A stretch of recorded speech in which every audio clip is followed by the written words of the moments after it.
Live from Nashville, Tennessee, it's the Campfire Cafe on the Equestrian Legacy Radio Network. And please welcome to the show our friend, Mr. J.P. Dyal, out in Sacramento, California.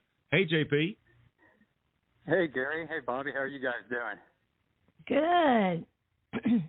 Okay, I got a question for you there, Gary. Did you pick that song by Doug Figgs because, he and I were friends? You like Doug Figgs? I listened to him. Yeah. Yep.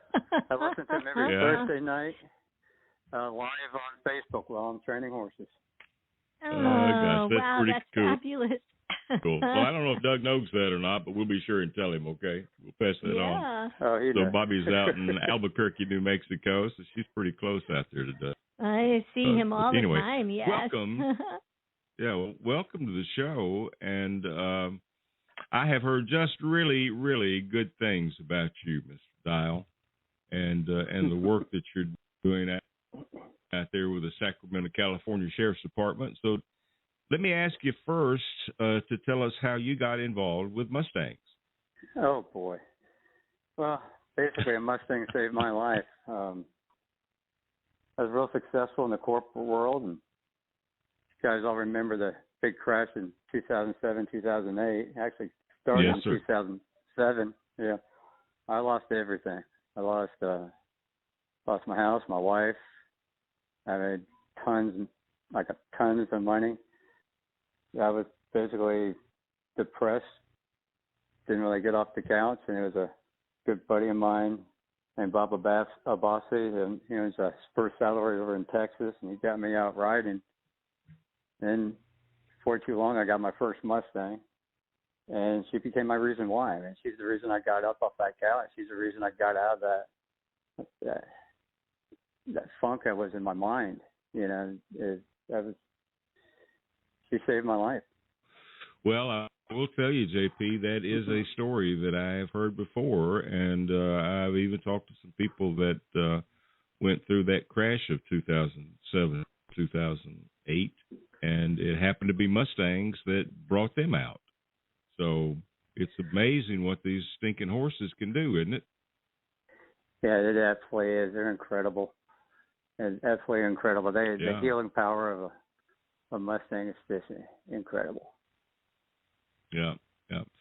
Well, and horses in general, but particularly we're talking about our Mustangs and the work that you're doing with the Sheriff's Department out in California. But and by the way, you're a pretty good competitor with the Extreme Mustang Makeovers that have been going on. Yeah, sure was. But how'd you get? Yeah. How'd you get involved with the Sheriff's Department out there? I got a phone call on July 4th a few years ago. It's just, life as a trainer, you have tons of ups and downs, and, it's hard on relationships, and it's just one of those times when things are falling apart again. You're like, oh, my word. Kind of this come to Jesus meeting with him himself, standing out in front of a barn, yelling at the sky, using quite some profanity at the time. Wow. Just like, what else? Yeah, what else do you want, God? I'm working, I'm trying to save your animals. What else do you want? I had two friends that were training with me, helped me along the way, passed away. I'm like, what more do you want? I'm not going to quit. I'm not giving up. And that was on July 3rd, about 1:30 in the afternoon. And on July 4th, I got the phone call for about Sacramento Sheriff's Office. I was like, okay. God moment. Yeah, I think I'm supposed to be here. So no, the program is real special to me. My mission's always been to change the life of horses and people, and can find a better place to do it. I love every bit about it. I never thought I would be in California, having grown up in the Florida Keys. I didn't get into horses until back in 2007, 2008. So, I get to work with a good group of guys, and they're only there because of some bad decisions. And when it comes down to it, they're really good men, and get to watch their lives change moment by moment, day by day. And it's real surreal. I mean, I'm one of these lucky guys that has the best job in the world, if I can call it a job, because I love what I do. Yeah. So being with the sheriff's department now, and we talked a little bit about this on the phone the other day when you and I visited, but the program with the sheriff's department is different from the prison programs that work with horses. And folks that are incarcerated in the sheriff's department are not necessarily in for as long as they are in prison. So how are the prisoners selected to be part of your program? So that happens inside the branch. I have deputies. I have a great support staff inside. You guys have to meet certain requirements that they're best to kind of go over. But generally speaking, if they're nonviolent offenders, they have to be part of the reentry group. We have other vocational services there too that they learn in reentry. And we also have welding, we have engraving, landscape, and hopefully we'll have the construction going up again here soon. So when they're selected into the reentry, and it's presented to them when they're coming into jail, and they've already been sentenced. They have to be sentenced to be into the program, and to be part of my program, they do have to have a minimum time, typically 6 months or longer, and that's because of I teach them 6 levels of horsemanship. These guys really learn, and when they leave when they graduate, the guys who make it to level 6, and they can pretty much be an assistant trainer from almost any program in the United States. These guys are pretty dang good. Wow. So they have to meet certain requirements. They're chosen by like I was mentioning, by the reentry staff and presented to the program, and then they come on out. I'm not involved in the actual selection of the offenders that are in our program. Okay. But I love it when they get out there. And so what does the program consist of? Because you said you had 6 steps. So what are those steps that they go through? Okay, so you got to kind of imagine these guys, most everyone who comes into this program has never been around a horse. Occasionally there'd be a couple guys that have gone on a trail ride. Occasionally some maybe had some experience with a horse beyond that, but for the most part they've never handled a horse before. So it starts at the beginning. How they're going to how you lead a horse, how you groom a horse. Everything in the level 1 is just to how to handle the horse. They start learning the body language of the horse. They're doing ranch work in conjunction and to working with the horse, and then working with a trained horse. Keep that in mind. We don't step in with a wild horse until later. So they're learning how to speak to the horse in the horse's language. They're learning how to make connection with the horse and build a relationship. So they're learning the very fundamentals, how to saddle a horse. The test that they do is actually very similar to what you see at the in-hand portion of an Extreme Mustang Makeover. It's very similar. A little bit more to it, but it's very similar. And that's going to be their level 1. And they'll do their first ride typically towards the end of their level 1, and then level 2 now have them in the saddle. Now they're riding, and now granted these are horses that are trained. Typically, Mustang that we're using that has much more training on it. Right, they're actually using one of mine currently, and then they're learning their transitions, how to walk, trot, and lope, and now they're getting their seat. They're understanding how to communicate in the saddle. Typically, I'm teaching the guys how to start with riding with a hackmore, Bozell. Okay. And then into the bit, and soft hands, real light. How not to be in the horse's mouth. And when they get up to level 3, now they're starting to get up a little more advanced in their riding. And at level 3, at that point, they're riding horses that don't necessarily have as much training on. These are the horses that have already been started, that are in the upcoming adoptions. Okay. And at that point, they're supporting the higher level guys, because my higher level, once you're at level 4, to accomplish level 4, you're going to be working with a wild horse. And at that point, they have the skills, they know how to make the connection, they know how to build that relationship and that trust with that horse. and how to build that respect. You know, a horse looks to you to be a leader. It's our job to be the leader for the horse. They're not in the herd any longer. And at that point, these guys are at that level and get to go in and start a wild horse that's never been handled. And that's the beauty. That's the surreal moments that I just love. Wow. Mm-hmm. Wow. You know, doing a first touch on a horse. I've watched men cry after doing a first touch on a horse. Oh, wow. And it's, you know, it just makes you feel so good. And then in level 5, they're more advanced riding. They're taking that horse that they've got that first touch on. They're doing the first ride on that horse. You know, those are the neatest moments, and then they're getting pretty advanced. They're advancing that horse on. And then in level 6, these guys are getting handy. I mean, they're doing advanced maneuvers with the horse, working on suppleness, soft riding. Not just you guys that ride, you know, using their seat. And my style is very, very much a, you know, patera horsemanship. You know, where it's really light with the seat, and it's just beautiful to watch these guys riding these horses. And at that point, you know, we have cattle out there, so the guys are, you know, team penning and sorting. You know, the old saying, nothing makes a horse better than a cow. It's true. Wow. And then, wow. So when they're at level 6, I mean, these guys really seriously could go on, because I have. We have several guys that have been very successful. We've got guys that are training horses. You know, Bobby's up in Montana. He's training horses. He does some other things. He's actually up there with the previous manager. But, I mean, he's doing exceptionally well. And we've had others. That's great. Others go off and become farriers, very successful. I've had many leave my program and go into training. Bobby actually did the Extreme Mustang Makeover in Oklahoma. Yeah, you were telling me that there were jail. a couple of guys, that you brought. You brought a couple of guys up there?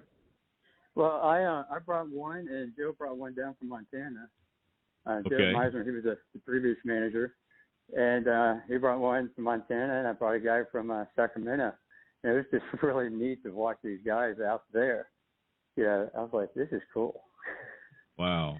Yeah, these guys are pretty handy, and I have trainers in the area, local trainers. Call all the time, asking when I have someone getting out. Because they're always looking for assistant trainers. There's not a ranch out here I can think of that doesn't need somebody to work on the ranch, even if they didn't advance to those higher levels, or even if they aren't going to necessarily be an assistant trainer. There's still work they can do on the ranch. Hey, and you can handle a horse, and then it kind of grows into something. That's kind of it's pretty neat. So how many prisoners would you have in your program at one time? Typically, the max is going to be 10 offenders. Currently, I have 6. Okay. COVID and the quarantines have made it difficult, as you can imagine, during this time. Right. There's been a couple times it's just been down to 3, and I'm on the horses, training the horses with them.